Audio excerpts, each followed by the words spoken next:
Hi, this is Tom Moakoujy. I am the president of the Sussex County Beekeepers Association.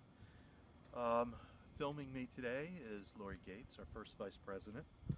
We're here this afternoon, it is April 11th, to demonstrate how to install a nucleus colony into your equipment and into your bee yard. This nuke I picked up from Grant Stiles at Stiles Apiary down in Woodbridge yesterday. Specifically to do this demonstration. The weather's been a little quirky today. We waited until the afternoon for the temperature to go up and the girls to start flying. Normally you would do this early or in the morning, maybe midday. We're going to assume that you picked up your nuke on Thursday night, the 18th. It's going to be late, it's going to be dark. As we've instructed you, bring your nuke home, keep it cool on the way. When you arrive home or to your bee yard, you want to place your nucleus colony on top of the bottom board of the equipment that you're going to be installing it in. And you can see here yesterday I removed the two little pieces of paper towel that we used to plug the entrance.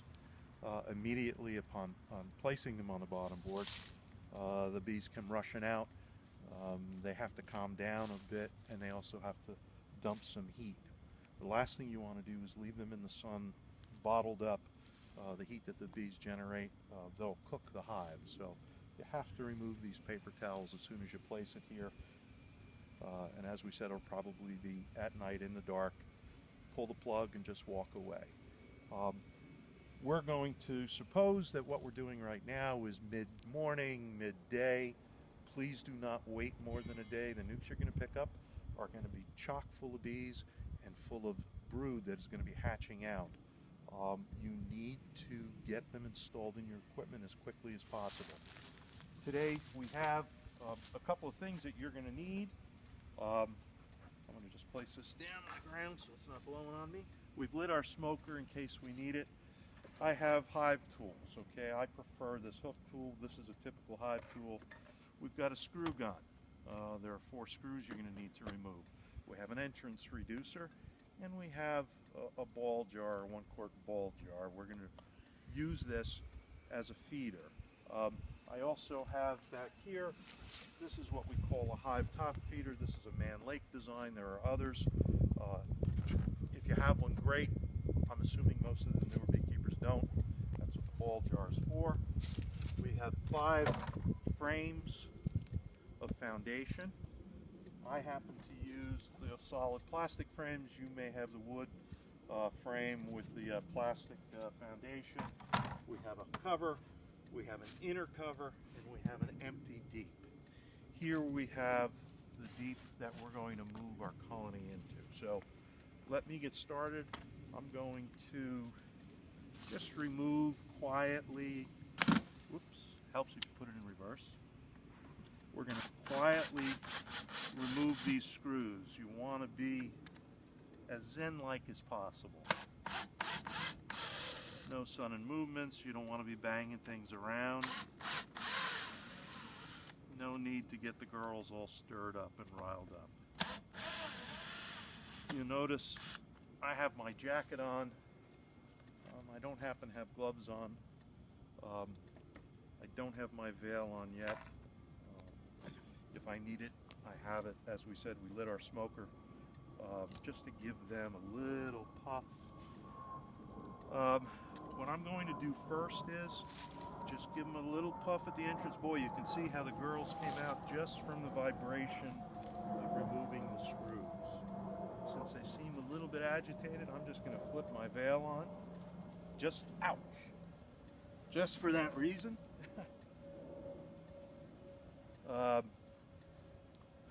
1 second too late. So I've got my veil on now. I can feel that stinger still in my cheek, so I'm just going to try to scrape it out.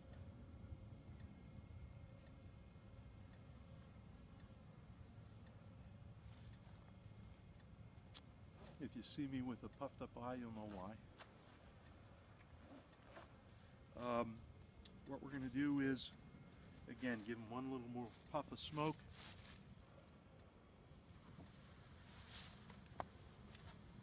I'm going to move the box off of the hive stand, just quietly.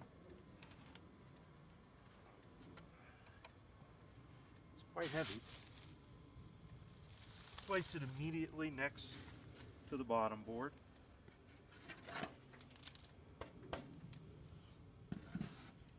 I'm going to place our deep on the bottom board. If this equipment doesn't look like yours, it's because this is BMAX equipment that I happen to use. Yours will probably be made of wood, more similar to this one. And what we're going to do is, very quietly, we're going to lift, we're going to pop that lid just a little bit, and we're going to give the girls a little puff of smoke and put the lid back down. Okay? We're going to let them calm down just a minute or so.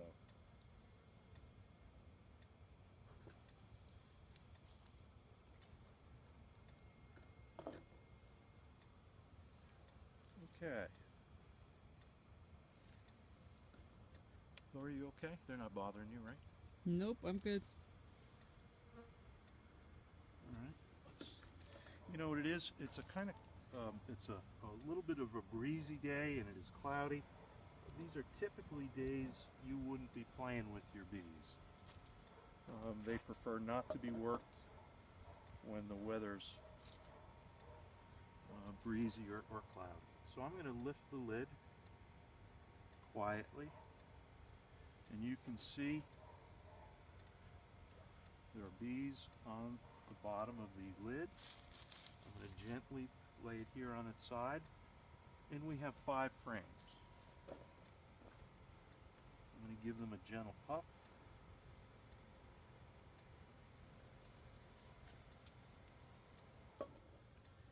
Inside the nuc, we have, this is a miticide called Apivar, and we're going to save this because we're going to place it back inside the colony once we've moved the frames. Using my hive tool, I'm going to attempt, go easy girls, we're going to attempt to remove an outer frame.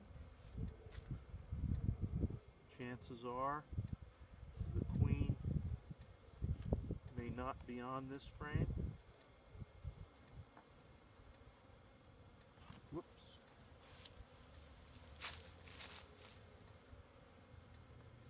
Too easy, girls. You're better off giving them a puff early before they get all wound up.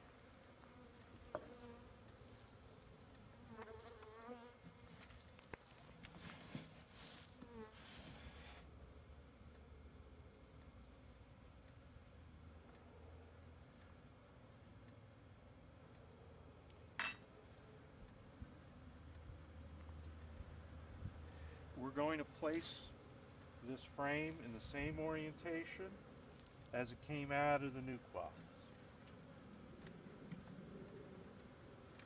The ends of these frames have been propolized a little bit by the bees.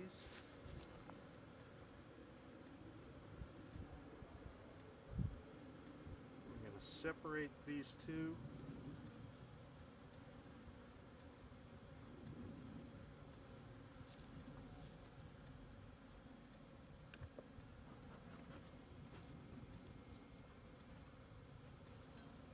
Again, it's a cool afternoon.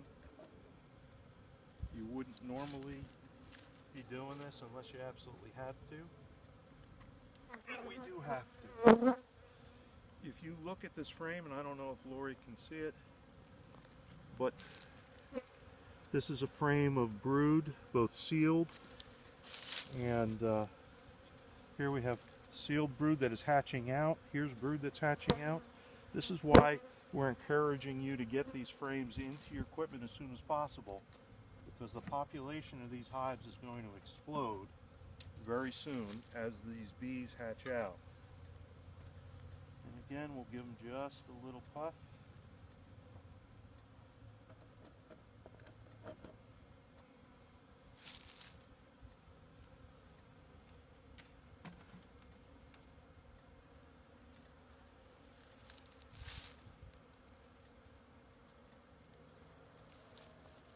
You notice I'm placing them in the box with plenty of space. I don't want to roll the queen. Separate this again. I can feel the heat coming off of this frame, or actually out of the box, the heat that the bees have generated.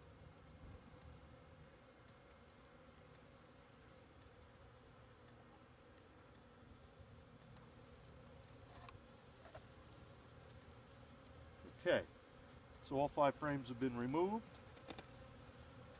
I'm going to push them down and give them a little puff here. And then I'm going to concentrate these frames into the center of the box very carefully. There's propolis on the end of this frame, and it does not want to sit down in the box. Alright, I'm carefully going to move these frames back together.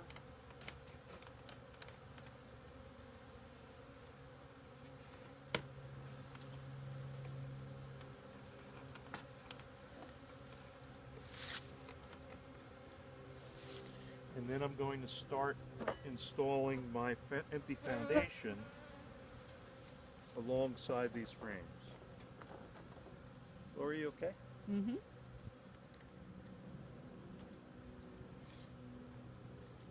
So I'll start here on the outside,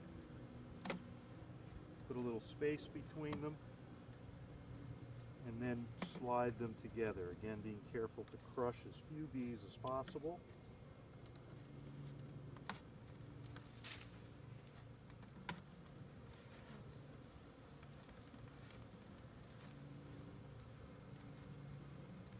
This is 10 frame equipment, which means there'll be 10 frames in here once complete. So I'll have 2 frames on one side, 3 frames on the other.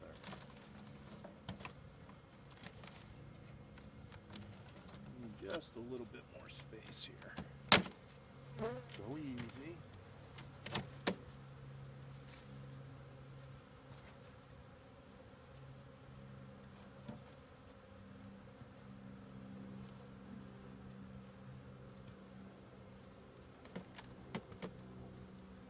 Okay, so we've got our 5 frames out of the nuc. That's been installed. We have our 5 frames of foundation. I'm gently going to smoke the bees to get them down. We have the bees on the inside lid, okay, or inside of the lid. I'm simply going to knock them down near the entrance. They'll crawl back into the hive.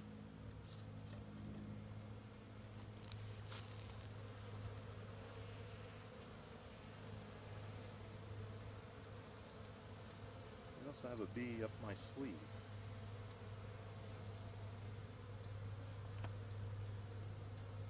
Come on, out you go.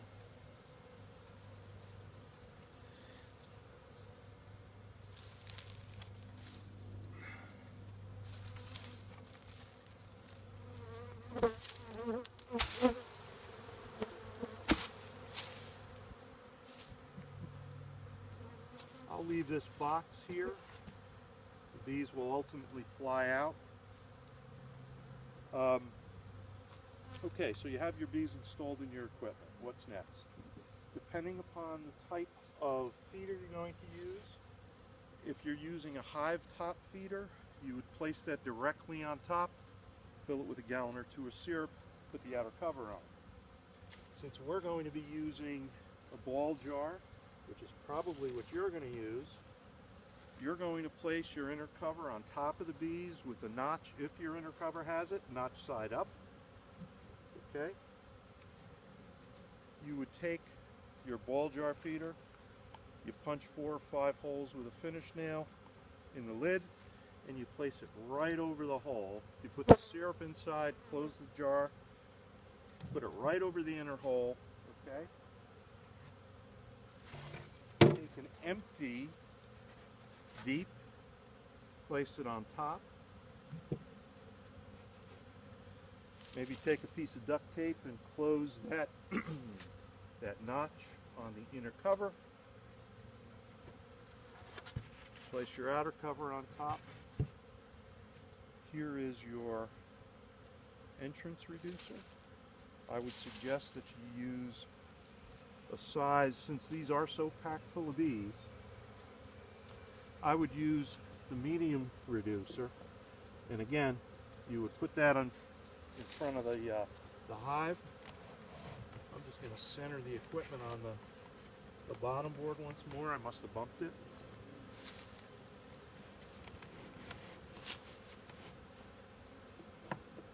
This entrance reducer is really not designed for this BMAX hive, but it'll work. You'll notice the bees are coming out of the nucleus colony, the nuke box. Eventually they'll find their way into the hive. You can see the bees that we dumped on the ground in front of the hive. They're walking up the front of the hive and into the hive. Their sisters will be in front, fanning with their Nasanov glands, saying, hey, here's where our home is, and you're set to go. Okay. As always, we're here for you. The club has mentors. One other thing, I did forget to reinstall this strip of Apivar. So once you have your frames in, slide this back in between 2 frames, and it allows the bees to walk on it, and it kills the mites. If you need us, call us. We have mentors to help you, but this is something you ought to be able to do successfully on your own. Hopefully the weather will cooperate with you. We'll see you at the next meeting. Thank you.